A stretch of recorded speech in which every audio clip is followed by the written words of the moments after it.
नमस्कार, आप देख रहे हैं जनबोल न्यूज और मैं अभिषेक। आज हमारे स्टूडियो में हमारे साथ मौजूद हैं सामाजिक न्याय आंदोलन चला रहे पटना हाईकोर्ट के अधिवक्ता रामेश्वर ठाकुर जी। हम इनसे बातचीत करेंगे कि आखिर सामाजिक न्याय आंदोलन की इतनी सारी पार्टियां हैं, चाहे वो बसपा की बात करें, राजद की बात करें, जदयू की बात करें, सब लोग सामाजिक न्याय की बात करते हैं। इन सब के बावजूद आखिर ऐसा क्या आन पड़ा कि इन्हें अलग से सामाजिक न्याय आंदोलन नाम से एक मुहिम चलानी पड़ी और उस मुहिम के तहत मौजूदा बिहार विधानसभा चुनाव में कई सारे कैंडिडेटों को ये अपना समर्थन दे रहे हैं। पहले तो सर आपका बहुत बहुत स्वागत है जनबोल न्यूज में। तो मेरा नाम एडवोकेट रामेश्वर ठाकुर हुआ। मैं ऐसे पेशा से मैं हाई कोर्ट में एडवोकेट हूँ और जननायक कर्पूरी ठाकुर जी के जो निवास था मैं वहीं से शिक्षा दीक्षा ग्रहण किया, उनके ही नेतृत्व में, उनके ही मार्गदर्शन पर। और आज इतने दिनों के बाद आज सामाजिक न्याय आंदोलन मिशन जननायक कर्पूरी ठाकुर फॉर्मूला क्यों बिहार में इस चुनाव में लोगों के बीच हम लोग जा रहे हैं, क्या कारण है? बहुत सारी पार्टियां हैं। जैसे 1952 में केंद्र में चुनाव भी हुआ और बिहार में भी चुनाव हुआ। केंद्र में 1952 से 2020 तक जिनको प्रतिनिधित्व जानी चाहिए थे विधानसभा में, कौन सी कारण है कि आज तक उनकी प्रतिनिधित्व शून्य है, नगण्य है और उन पर जो अन्याय अत्याचार हो रहा है उन पर कोई बोलने वाला नहीं है।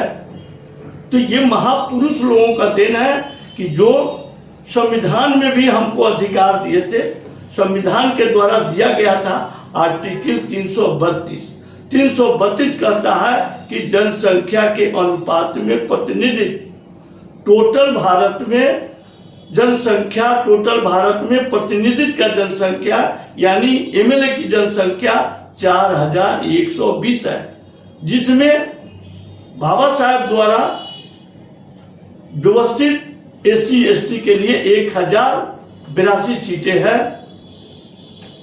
और उसी प्रकार बिहार में 243 विधानसभा में सदस्यों की संख्या है। उस जनसंख्या में बाबा साहब द्वारा जो दिया हुआ आर्टिकल 332 के तहत जो दिया हुआ है प्रतिनिधित्व के सवाल पर, वहां 40 सीटें व्यवस्थित है और जो शेष है वो दबे कुचले वंचित depress class, extremely backward class, वंचित वर्ग, आज तक उनके नुमाइंदे, उनके प्रतिनिधि विधानसभा में नहीं पहुंच पा रहे हैं। जबकि ये धरती बिहार में कर्पूरी ठाकुर का ये संघर्षमय जीवन का फील्ड था। ये बिहार वो है जो 1952 से लेकर 17 फरवरी 1988 में तक का जो जीवन का जो संघर्ष है, उन्होंने इसी वंचित समाज के लिए ही संघर्ष किए। फिर भी आज जितनी प्रतिशत मिलनी चाहिए, आज 15%, 1% आज शेड्यूल कास्ट की 15% जनसंख्या, 1% आदिवासी की जनसंख्या, यानी टोटल 16% में व्यवस्थित 40 सीटें हैं। तो दबे कुचले depress class, extremely most backward class, वंचित वर्ग के आज कहा जा रहा है कि 40 से 43% हमारी जनसंख्या है। फिर भी केंद्र की सरकार हो, प्रदेश की भी सरकार हो, ये सारे लोगों ने इग्नोर किया। एका दुका प्रतिनिधित्व को किसी को टिकट दिया गया या जीत कर लाया गया एक दिखाने के लिए। जब हत्या, बलात्कार, दबे कुचले की अधिकार को छीना जाता है तो उनकी मुंह पर ताला लग जाती है। वो खुल कर कहीं ना विधानसभा में बातें रख पाते हैं, सवाल कर पाते हैं और नहीं विधानसभा के बाहर सवाल रख पाते हैं। तो इसके वजह से आज सामाजिक न्याय आंदोलन की जरूरत पड़ी। और सामाजिक न्याय आंदोलन की मकसद क्या था, इसके पूर्व पीछे चले तो 1978 के 80 के दशक में 1980 के दशक में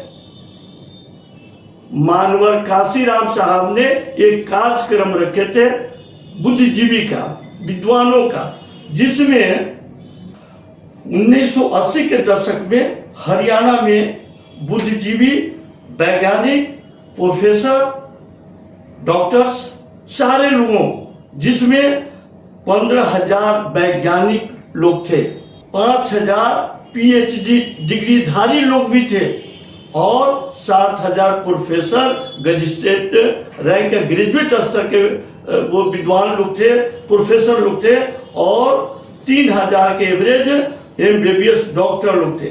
सारी कार्यक्रम की अध्यक्षता मानवर काशीराम साहब का हो रही थी और उसके चीफ गेस्ट मुख्य अतिथि के रूप में बिहार के जन्मे गुदरी के लाल जननायक कर्पूरी ठाकुर साहब ने उस कार्यक्रम के मुख्य अतिथि के रूप में थे। वही बात बनी, उन्होंने बताया कि ये 15% जनसंख्या शेड्यूल कास्ट की है, 7.5% आदिवासी का है, डिप्रेस क्लास वंचित वर्ग को प्रतिनिधित्व मिल जाए तो आगे काम बन सकता है। सरकार जब बन सकती है, आगे जब प्रतिनिधित्व ही नहीं है तो अन्याय अत्याचार होते रहेगा। उसी 1980 के दशक में जननायक कर्पूरी ठाकुर, मानवर काशीराम साहब की विचारों से उत्पन्न DS4 का निर्माण हुआ और उन्होंने साइकिल के माध्यम से उत्तर प्रदेश में जगाने का काम किए और उनके जो राह पर आज जो भी उनके वारिस है वो सही गति नहीं दे पाए, वो गति से भटक, उनकी राह से, उनके आदर्श से वो भटक गए। बिहार में जननायक कर्पूरी ठाकुर साहब 17 फरवरी 1988 की मृत्यु के बाद अपने आप को उत्तराधिकारी कहने वाला लालू प्रसाद यादव कहा कि मैं असली वारिस हूं, मैं उनके आदर्शों को लेकर चलूंगा और 15 साल उनके ही नाम पर सरकार में बने, सरकार चली और वो कहते थे ये जीन कहां से आया, यही डिप्रेस क्लास, वंचित क्लास के जीन था, यही वोटर था जो उनको आंख मूंदकर उनके पीछे लगा। 15 साल में जो हरास हुआ, जो depress class, extremely most backward, अत्यंत पिछड़ों का जो हरास हुआ वो शायद कभी नहीं हुआ होगा। उनके जो बताए हुए रास्ते पर एक भी डेंग नहीं दिखे और उसके बाद यही अति पिछड़ा का वोट, जब ये पंचायती राज 2005 में की सरकार बनने की बात आई तो 2005 में नीतीश कुमार साहब ने कहा कि ये अत्यंत पिछड़ा का जो न्यायालय में और आदेश हुआ है, इसको लालू सरकार ने केंद्र में ले जाकर सुप्रीम कोर्ट में लेकर चले जाने के बाद चले गए, कहे कि नहीं, ये अत्यंत पिछड़ों की आरक्षण नहीं होनी चाहिए, ये लालू की भर्सन था।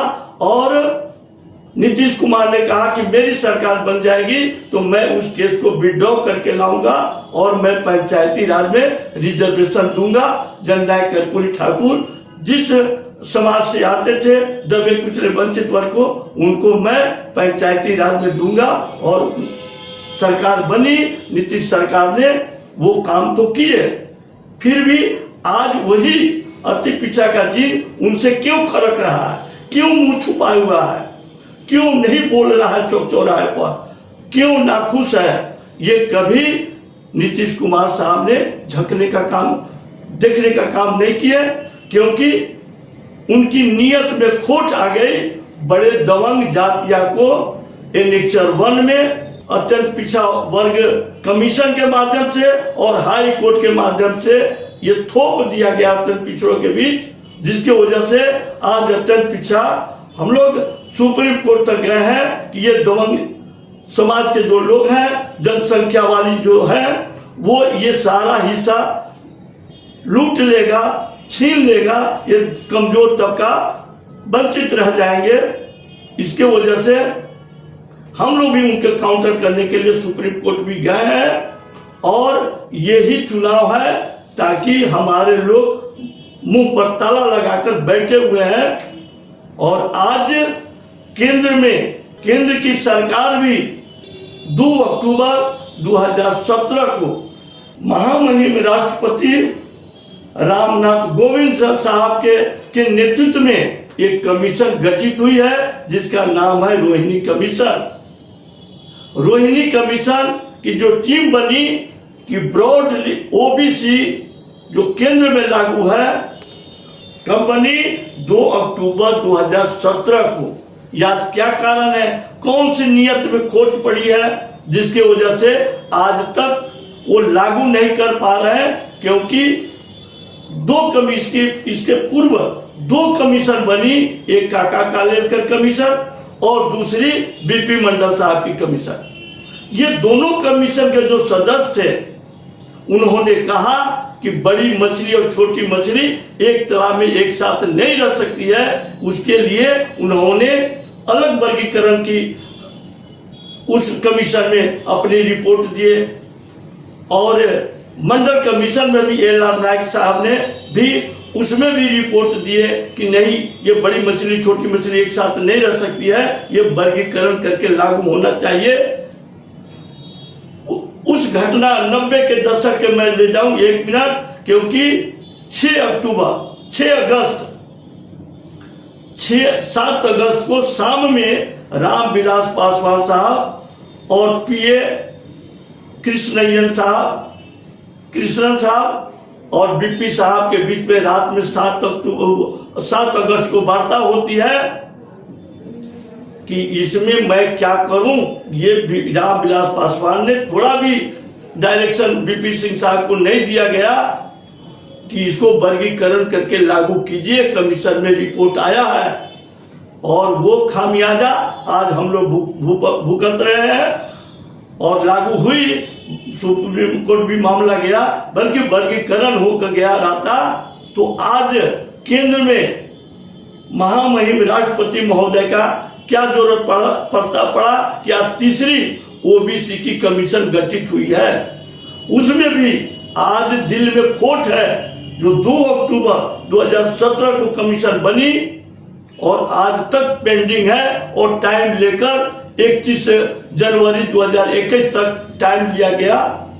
और उत्तर प्रदेश हो, बिहार हो, जनप्रतिनिधि के सवाल पर हम लोगों ने जो निर्दलीय स्वतंत्र दबे कुचले वंचित प्रत्याशी हैं, हम संगठन के लोग, हमारे समाज के लोग, बुद्धिजीवी लोगों से मैं आग्रह विनती कर रहा हूं कि आप अपनी बहुमूल्य वोट उस निर्दलीय प्रत्याशी को सामाजिक न्याय आंदोलन मिशन कर्पूरी ठाकुर फॉर्मूला एवं DS4 के तहत उनको प्रतिनिधित्व में भेजने का काम करे, ताकि DS4 जो मानवर काशीराम साहब, जननायक कर्पूरी ठाकुर साहब का जो हरियाणा में बातें उभर कर आई, जो सोच बनी, उस सोच को हम लोग आगे बढ़ाने के लिए ही कोशिश कर रहे हैं। हम अपने लोगों को जगाने का काम कर रहे हैं। बिहार के जिला नालंदा 172 बिहार शरीफ विधानसभा क्षेत्र के नौजवान